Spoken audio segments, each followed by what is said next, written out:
groups. Right. All right, Chemistry 3101. Let's do some practice on Chapter 2. So there's a few functional groups in Tamiflu, which is an antiviral. Could anybody just throw one out, or any out that you might have identified in Tamiflu? Zoom in here a little bit. Yeah, there's definitely an amine. There's definitely an amide. Katana, Sean, both correct. Any other? Ether. Yep, there's an ether in here. Yes, there's an ester too. There's one more. We've identified, there's no ketone. Yeah, there's an alkene. Exactly. So there we go. We've identified all of them. Thank you very much. You guys are super quick. Okay, I'm just going to circle this here. So this would be an ester. We have an ester here. Here we have an amine. So we would call this an amine. And you can classify amines as being primary, secondary, or tertiary based on the number of R groups on the nitrogen. So since there's only one R group on this nitrogen, you would call this a primary amine. If there were two, you'd call it secondary. If there were three, you'd call it tertiary. So that's an amine. What else? Somebody else identified an amide. So yes, there's an amide right here. So I hope you can see this, the green pen. So here's an amide. What else? Somebody said there was an ether. So yeah, we have carbon, oxygen, carbon here. So this is an ether. So ether. And then the last one, Sarah identified it, was the alkene. Yes, so we have an alkene right here. Yeah, so alkene. Oh, somebody asked a great question. Savannah asked, is the amide secondary? Yes. So when it comes to amide, so I can run through this with you. So if you have an amide, so let's imagine you have an amide where you have two nitrogens on the hydrogen. Then if you have one hydrogen in one R group, maybe I'll put a methyl group going down. And then if you have something like this where you have two R groups, this would be a primary amide. This would be a secondary amide. And then if you have two R groups on the nitrogen, you would call this a tertiary amide. So yeah, the amide that's in here has got one R group on it, and one hydrogen, of course. And so this would be that would be a secondary amide. Yeah, great point.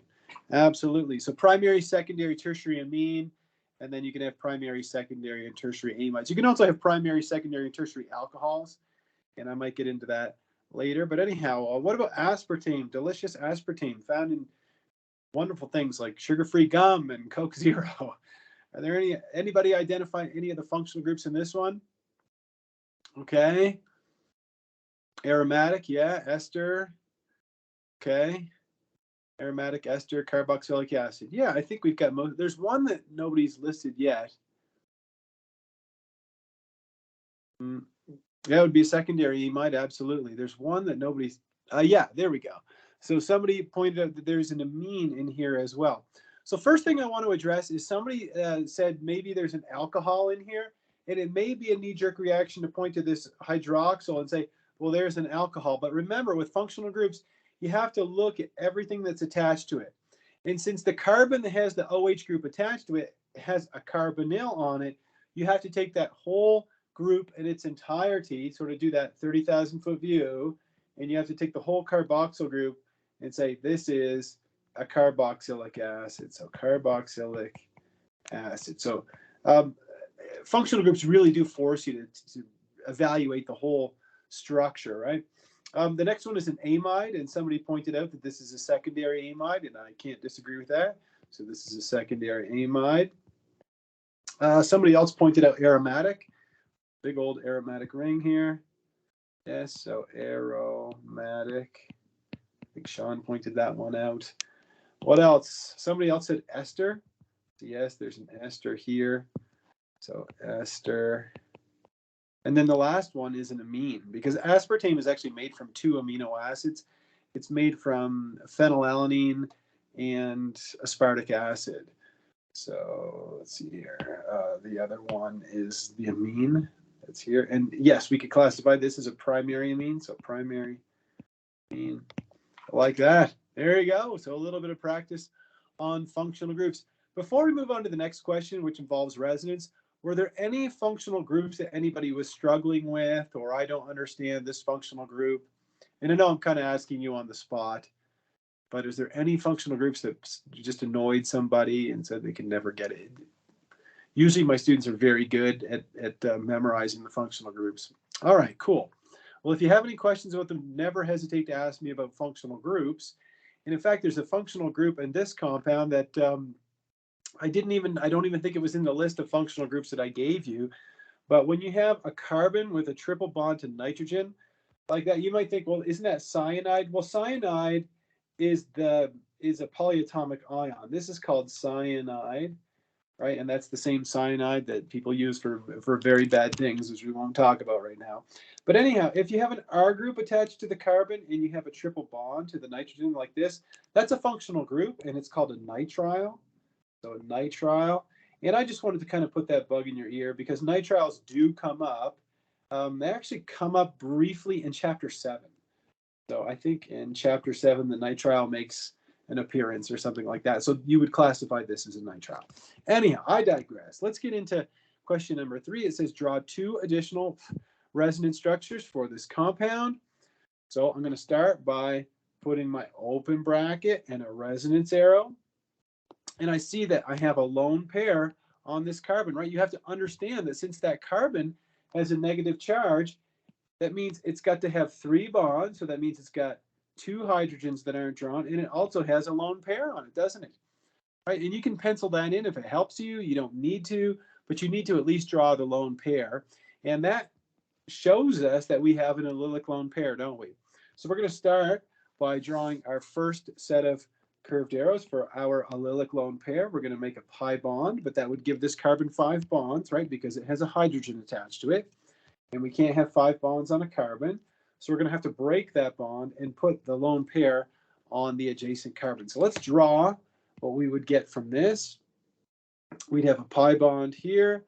Then we're going to have our lone pair up here. We're going to have our negative charge here. And then we have our triple bond to nitrogen like this. And we don't have our traditional allylic lone pair here. However, we do have a lone pair adjacent to a pi bond. And so we can draw another resonance structure here. So let's do that. Let's push these electrons over here to make a new pi bond. And we're going to break this pi bond and put the pair of electrons on the nitrogen. And so let's draw the result of that. I'll put it down here.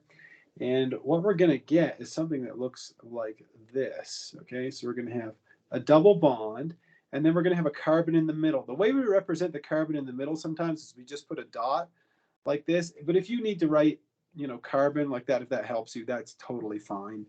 And then we're going to have another double bond, and the nitrogen is going to have 2 lone pairs and a negative charge on it. So could anybody tell me, and this is not a trick question, what's the molecular geometry of this carbon that I have the little red arrow pointing towards?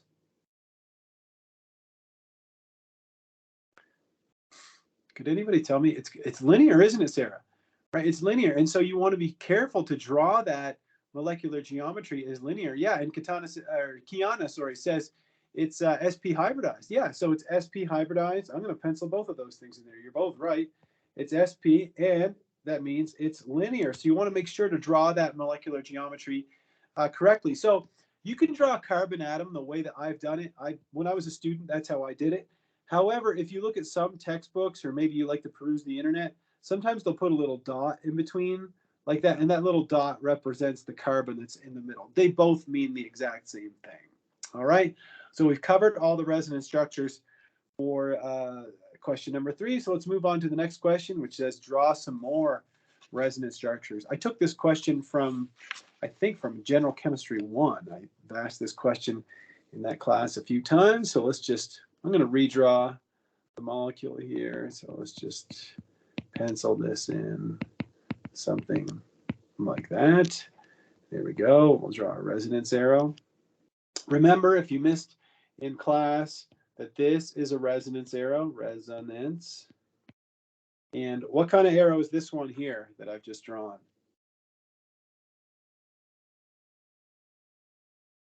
Anybody? Yeah, this is an equilibrium arrow. equilibrium. So we have a resonance arrow and an equilibrium arrow. Well, let's start by pushing some arrows here. And oh, I'm missing a formal charge in this nitrogen, aren't I? So the first thing that I notice is that we have a lone pair of electrons adjacent to an atom with a positive charge. And that was one of the patterns that we learned. And so we could take that pair of electrons and form a pi bond, and that way we could stabilize that nitrogen on the end, or at least give it an octet. So let's do that. So I'm going to draw the other resonance form here. So now I'm going to have a triple bond here, and I'll have this and something like this. All right. So where's the positive charge now? Because I have a positive charge, I can't lose it. Can't go away. Could anybody describe to me where the positive charge is now?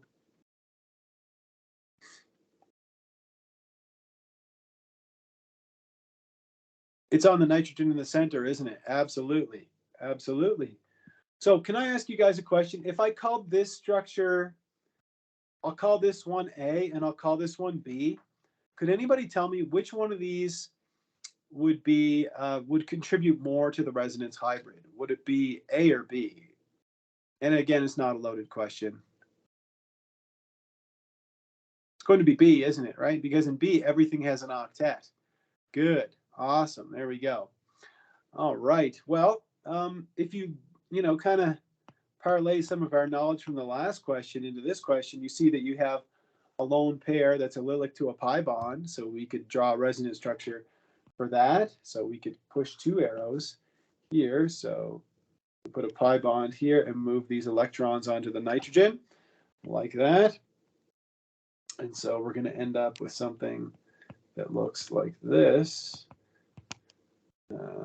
Yep, so we're going to have a positive charge here, and now our nitrogen on the end has an octet, but it's going to have a formal charge of -1. And so there you have it, folks.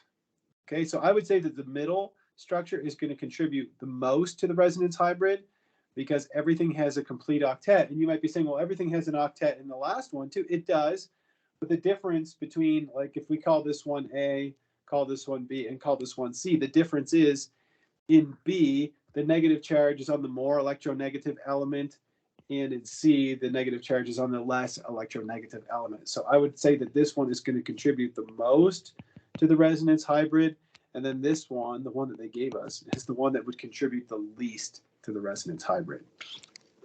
All right, there we go. Let's move on to number 5. First question I'll ask you about number 5. It says, draw all the resonance structures. Which one's most significant? So let's start with our open bracket and a resonance arrow. Are there any of the patterns that anybody recognizes in here? If you remember the 5 patterns that we looked at, allylic carbocations, allylic lone pairs between atoms of differing electronegativity, allylic lone pair on the oxygen, sure, we could start with that. Yeah, we could start with that. The only thing about that is that it would give us 2 charges next to each other, which is kind of strange. But I suppose you could draw something that looks like this. All right. It's not what I would start with, but we could draw result and see what we get. So we'd end up with something that looks like this. We have a double bond here. Now we have a positive charge on our oxygen. We have a positive charge here, and we have a negative charge here. I would say that this is a bad resonance structure. Okay, I would actually cross this one off the list. Can anybody tell me why I would avoid this one? And this is something you almost have to draw it to figure it out, why this wouldn't be relevant. Do you remember what rule we're breaking here?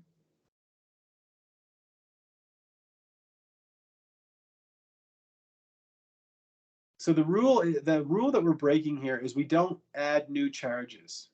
We don't try and add new charges. So now we have 2 positives and 1 negative, which adds up to +1. But since we only have a +1 charge here, we only want to keep a +1 charge in any of our resonance forms. So we would not consider this to be a resonance form of the ion that they gave us. So I'm gonna move this down here into the just so it's in our mind's eye that we don't want to make this resonance structure. Is there anything else, any other patterns? What about this one here? We have an allylic carbocation here. So could we draw a resonance form for that? Absolutely. We would just dump these electrons in here, and that would give us something that looks like this. So here's our pi bond. There we go. And then we have a carbocation on the end like that. All right. There we go. Now we have two double bonds, right? We have that are in conjugation. And then we have an allylic carbocation. So we could draw two curved arrows here to move those around. So we could start with putting one here and then putting one here, something like that. So if I do that, it's going to give me something that looks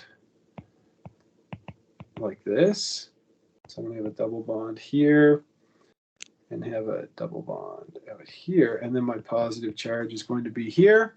And then there is one more resonance structure I can draw, can't I? Since I have a lone pair next to a positive charge, I can dump those electrons in here like this, and that will give me the last resonance structure. I'm kind of running out of space here. Maybe I need to move this guy out of the way a little more. There we go. So we'll draw the last resonance form, which is going to look something like this. So there's the positive charge on the oxygen. Yeah, there we go. And then we have our double bonds like that and like that. So there you go. Now we've drawn all the resonance forms. We close the bracket, and there we have it. So those are the 4 resonance forms. And the one that I have the red X over, again, if you're just tuning in, the reason why this one is not relevant is because we started adding new charges, and we don't want to do that. We don't want to just create charges out of thin air. All right, let's move on and talk about a molecule that's near and dear to many of our hearts. So if you've never seen this molecule before, this is caffeine, the structure of caffeine. So now that you understand bond line structures and functional groups, you can start looking up any prescription drug, any illegal drug, anything that you're interested in, and you can identify all the functional groups and all the medicines out there and everything, that all the party drugs, everything. Okay, so if we start penciling in some lone pairs, it says, what is the hybridization state and molecular geometry at each nitrogen atom in caffeine? So I'm going to use some different colors here. We'll put a red lone pair here, put a blue lone pair here, put a green lone pair here. You can see that. That's supposed to be green. We'll make that a little bigger. And then we'll put a black lone pair here. Why don't we start with the pair in red? So we'll start with the pair in red. Could anybody tell me, it asks for hybridization state and molecular geometry. All right, and I think we should also answer, are they localized versus delocalized? Localized versus delocalized. All right, so why don't we start with, let's just start with localized versus delocalized. Is this lone pair localized or delocalized? The red lone pair.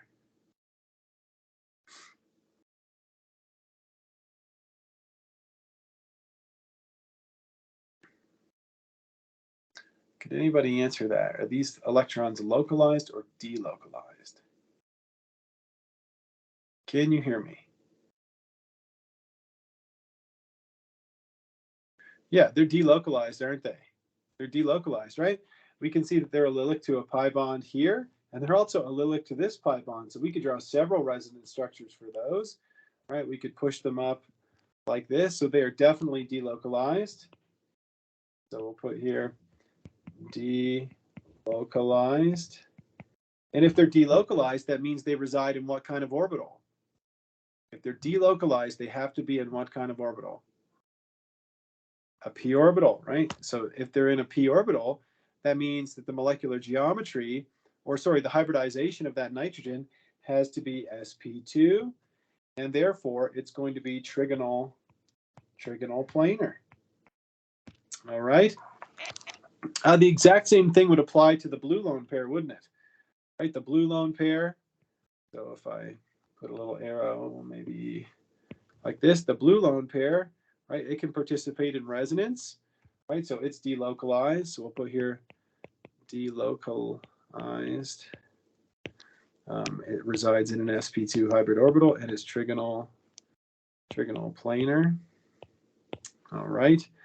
What about the lone pair in green? The green lone pair.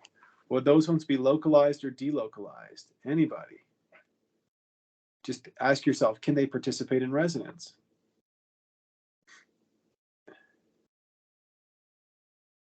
Could that lone pair participate in resonance? Yeah, they're delocalized, aren't they, right? Because they could certainly participate in resonance. I could draw a resonance structure like this, or I could even draw a resonance form like this, okay? But they are definitely delocalized. And so the green lone pair will put delocalized. So that means that the carbon is sp2 hybridized and the molecular geometry is trigonal planar. And for the last one, what about the last lone pair, the black lone pair? Anybody, are those localized or delocalized? They're localized, aren't they, right? Because the rule was when a nitrogen or when an atom has a pi bond and a lone pair, they both can't participate in resonance. The pi bond is going to participate in resonance. And so this lone pair is localized. The hybridization, since there's 3 regions of electron density, is sp2 for the nitrogen. What's my molecular geometry in this case? I've got 3 regions of electron density, but 1 lone pair. Can anybody tell me the molecular geometry of this nitrogen? It's not trigonal. It's got 3 regions of electron density and 1 lone pair. So let's think about this. If you've got an atom, X, if it's got 3 regions of electron density and one of them is a lone pair, right? It's bent. Exactly. So this would be bent. All right. I'll put here bent. All right. There you go. That covers the whole kit and caboodle for caffeine. Kind of an interesting molecule. And if you're wondering, aren't there some lone pairs on the oxygens? Yes, there are lone pairs on the oxygens, but we weren't discussing those. All right, let's move on to phenol and draw all the resonance structures for phenol. And the first thing we need to do is put in any lone pairs. Where would I draw in the lone pairs on phenol, this molecule? I'll give you a clue. It's missing some lone pairs, that's for sure. Where are they missing from? Could anybody tell me? On the oxygen, right? Thanks, Nikki. Right, I'm missing a pair on the oxygen, 2 lone pairs, like that. So does anybody recognize any of the patterns here? And it's not, I say it all the time, but there's no tricks in any of my questions. I detest trick questions. It's one of my most hated things in teaching. The lone pairs on the oxygen, right, Sean? And they're allylic to a pi bond, aren't they? Right? So we have exactly. There we go. So we could start by saying, okay, well, I'm going to form a pi bond here, and then I'm going to move this lone pair over here. And so we're going to end up with something like this, right, where we have a negative charge here, and we have a positive charge on our oxygen. And now we're just going to move that negative charge all around the ring, right, because we have an allylic lone pair. So we're going to do it again. And we end up with something that looks like this. And now we have our oxygen still with our positive charge. There we go. And then the last resonance contributor, we still have another allylic lone pair, so we can make a pi bond here and put these electrons up here. Can draw something that looks like this. So now our negative charge is going to be here. Our oxygen is like this. Pi bond here and a pi bond here. And if you're wondering, well, hold on, isn't there another resonance structure I can draw? Well, if you were to put this lone pair here and put this one up here, that just takes you right all the way back to the phenol. So there's no real need to draw a last set of resonance arrows, not in my opinion anyway. So there we go. We've drawn all the resonance structures of phenol. And if you're wondering, well, hold on, aren't we making up new charges? No, if you're starting it with something that's neutral, you can make charges. But if you're starting it with something that already has a cation or an anion in it, then you don't create new charges. All right, let's get some practice on identifying formal charges. It's kind of hard to tell on this nitrogen here, but there's actually 2 lone pairs on this one. Could anybody tell me the formal charge of the nitrogen in this molecule on the far left? I mean, this guy? It's -1. Yes, it's -1. If you're wondering, how did they do that so fast, right? Nitrogen has 5 valence electrons, -2 sticks, -4 dots gives you -1. Everything else in there is neutral. What about the nitrogen in this guy? What would the formal charge on the nitrogen be here? It's got 4 bonds, no lone pairs. Yeah, it would be 0. All right. Or sorry, no, it's not 0. It's +1.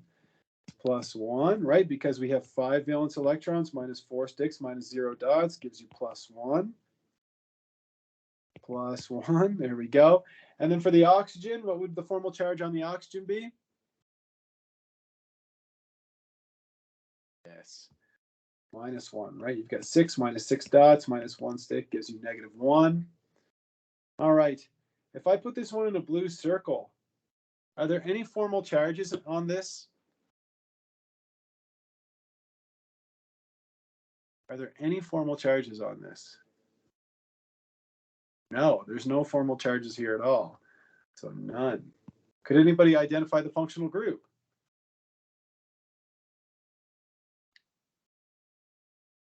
Functional group is this one. Yes, this is an ester. Absolutely. All right, moving right along. We're cooking with gas now. The next one. Could anybody identify an atom that has a formal charge in this one? One that I have the red circle around.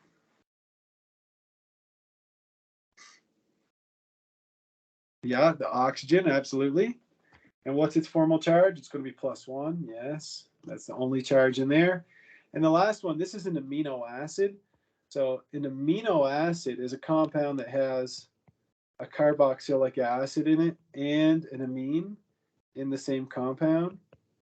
So this compound, or this amino acid, is called alanine. And since you have an acid in the compound and an amine is actually a base, what happens is that the acid donates the proton to the base. So you end up with a positive charge at the basic site, and you end up with a negative charge at what was the acidic site. So there you go. So this would be, and this was what it would look like at physiological pH, at a pH of 7.4 or whatever, something like that. So there you go, a little introduction to amino acids. All right, so that covers all of those practice problems, and I'll post these solutions to Canvas so that you can go back and take a look at those.